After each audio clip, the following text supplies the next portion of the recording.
and they started looking for appropriate bodies upon which this body of a super teacher can be imposed upon. So people gathered around him, enormous wisdom and sense.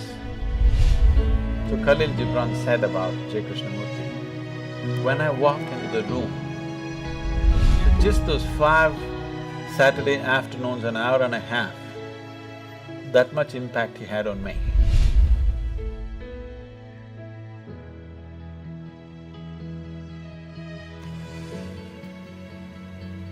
Jiddu Krishnamurti was born in a village called Madanapalli. I've been to his house where he was born and where he lived. A century-old house, a cute little house, nice place. It's kept like a monument for him today. At one time in early 20th century and late 19th century, Theosophy spread across the world in a big way. This was started by Madame Blavatsky, who had a great interest in occult and mysticism, and she spent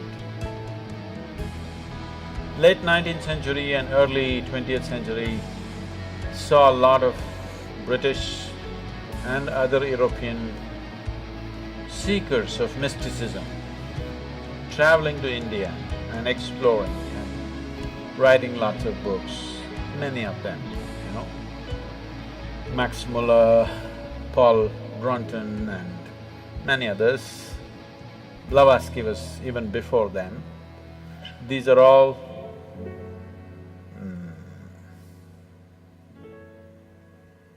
explorers of mysticism.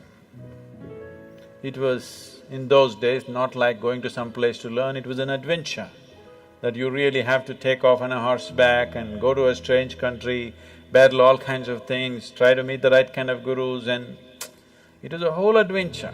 So they put themselves through all this. Madame Blavatsky traveled to all kinds of places. She went to Tibet, she went to India, and then she came down to Tamil Nadu and set up the Theosophical Society out there, which still is there.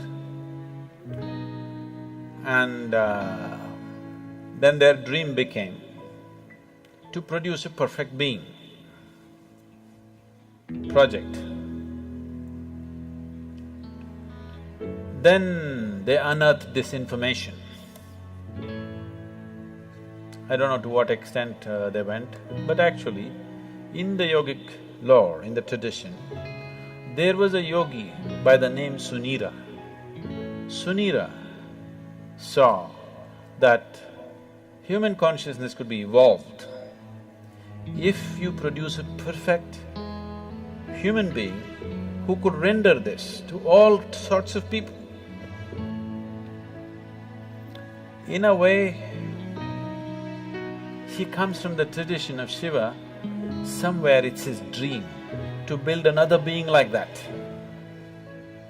He wants to build a living Shiva once again, a perfect teacher for the world, who is completely multidimensional, not this kind of teaching or that kind of teaching. As Shiva explored the whole human consciousness and human body in every possible way, he wants that kind of a living being. So he started building the energy body for that kind, and then he believed that he could build a physical body on top of that and let him loose in the world with a lifespan of a few hundred or thousand years, so that he will transform the whole world by the time his time is done. So he started working on this project. And of course he died unfulfilled. Many ambitious yogis picked up the same project that Sunira had left and tried to reconstruct this energy body of a perfect teacher who can transform human consciousness. So, Madame Blavatsky, Leadbeater and Annie Besant, who came together to power this theosophy movement across the world, which they successfully did to a large extent, and they gathered the most phenomenal occult library on the planet is still in the Theosophical Society of India. They gathered every kind of book on occult and they set up a whole study team. Even now, J. Krishnamurti's groups are called study groups, yes? Study circles or study groups, say because these study groups were set up by Anibescent and Leadbeater. These are brilliant intellects, no question about that. But they have no inner experience, but they have gathered phenomenal amount of information. So somewhere they believe with this information and with their intelligence and intellect, they can recreate all this. And they started looking for appropriate bodies upon which this body of a super teacher can be imposed upon. Jiddu Krishnamurti, Rukmini Arundale, who else? One more, whatever. They started putting them through very severe training to prepare them physically, mentally. But they have no inner experience. They're reading books and trying to do this to these boys. And they put JK in all kinds of meditative processes, and he attained to a certain level of… he became a fantastic human being. He was something that nobody could decipher, but he was like a flower, his fragrance could not be missed. Then they decided, when JK was about 20 years of age, 27 or 28 years of age, this Theosophical Society decided to announce to the world that he is the world teacher. The perfect teacher has come. People gathered with great interest in this. JK came on the podium and he said, "I am not a world teacher." Poof! The whole Theosophical Society and their project, everything went down the tube. He had the courage and the sense and the wisdom to say, "I am not." Most idiots would have said, "Yes, I am the world teacher, I am the reincarnation of Buddha and Jesus and everything." Most idiots would have done that. He had the sense and the wisdom and the vision to say that I am not this nonsense that they're trying to make me out of. And JK came out of Theosophy and he started speaking. He's a brilliant speaker. So people gathered around him, enormous wisdom and sense. So when he spoke, people sat rapt. Quite magical, the way he speaks. You know, somebody was talking to me, when I was just 17, 18 years of age, someone was talking to me, JK study circles, it was fashionable. For all those people who think they're intellectual, you have to read JK, you have to listen to JK's audios, otherwise you're not intellectual enough. In the Indian intelligentsia, if you have not read JK, Kierkegaard and Dostoevsky, you have no brain actually. That's how it's treated. So it's like fashion.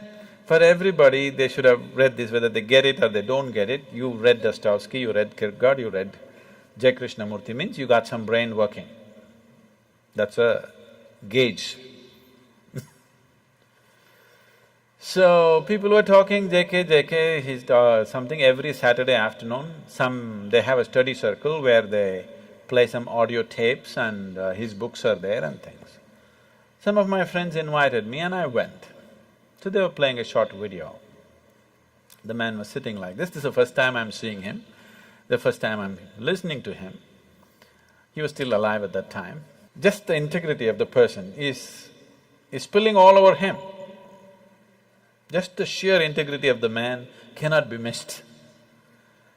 So, I didn't do much reading, I heard a few audios and watched a few videos. I enjoyed him, but I was too wild to listen to anybody. I had no time for anything. Life was calling me all the time. So I had no time to listen to my parents or my teachers or JK or IJ or XYZ, you know. I had no time for anything, so I left the study circle and went on.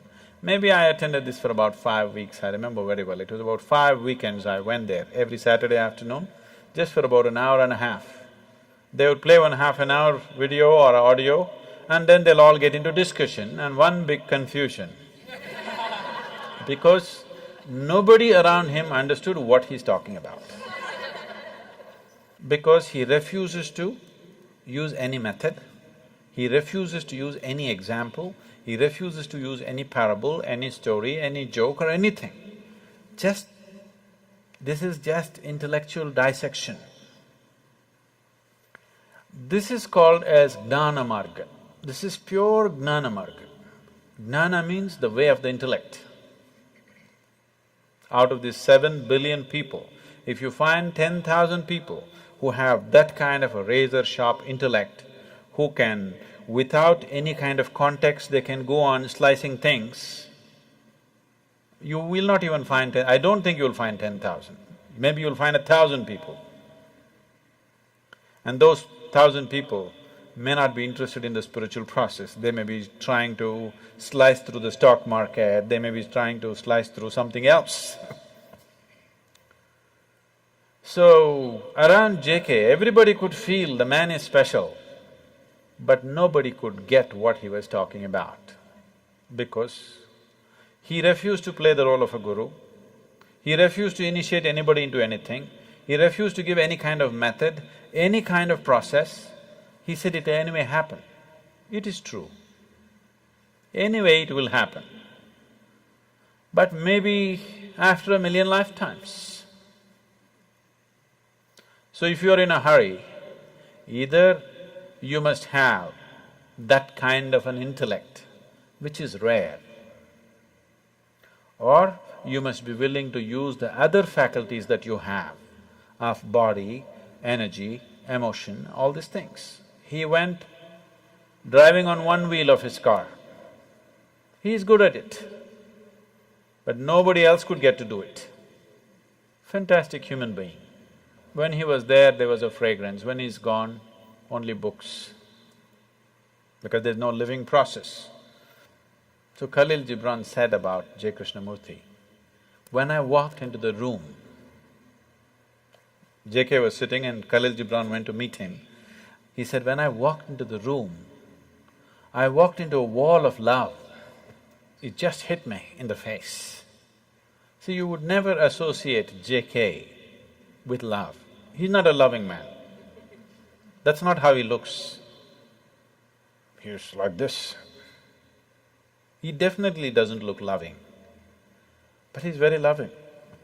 His energies are absolutely compassionate, but his words are like knife. So, people felt something, but they couldn't figure what it is. They couldn't get a hold on it because he wouldn't give a hold. He said, if you hold it, you may get stuck with this, so don't hold. If there were millions of razor-sharp minds in the world, that would have been a fabulous way to do things. But in today's world, in the existing way the humanity is, the way people's intellects are entangled in 1,000,000 things, that method is just not going to get anybody anywhere. It's a beautiful process, but there must be people who can digest it, isn't it? So, J. Krishnamurti was like a flower. His fragrance was felt when he was alive, and that's all. His words are good.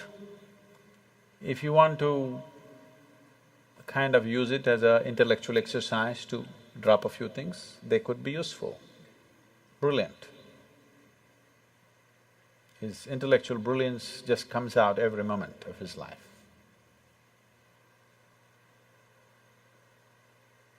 He started a few schools which are wonderful schools, which are still on. I must tell you my association with him. When I went to this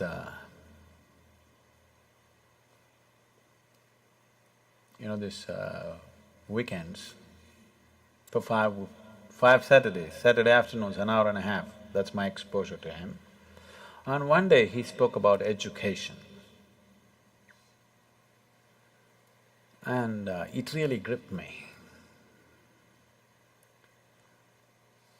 And it really twisted me inside out because all the ideas, I had never thought of an alternative way of educating people. I was only thinking of how to dismantle all the education system in my mind. When he spoke about education, suddenly it struck me, there was another way to do this. So just this thought came to my mind. I was just maybe 17, 18, and I was living wild and I have dreams of running away somewhere. So I just thought if at any time if a child comes under my control, I would like to put the child to this kind of education. So, it just so happened, when my daughter had to go to school, when she got admission in some of the best schools in Ooty, but then it just flashed me in my mind that, okay, there's a JK school, why don't I send her there? And she went to that school and she spent 8 years studying there. So just those 5 Saturday afternoons, an hour and a half, that much impact he had on me, that I handed over my daughter to his care in one way or the other.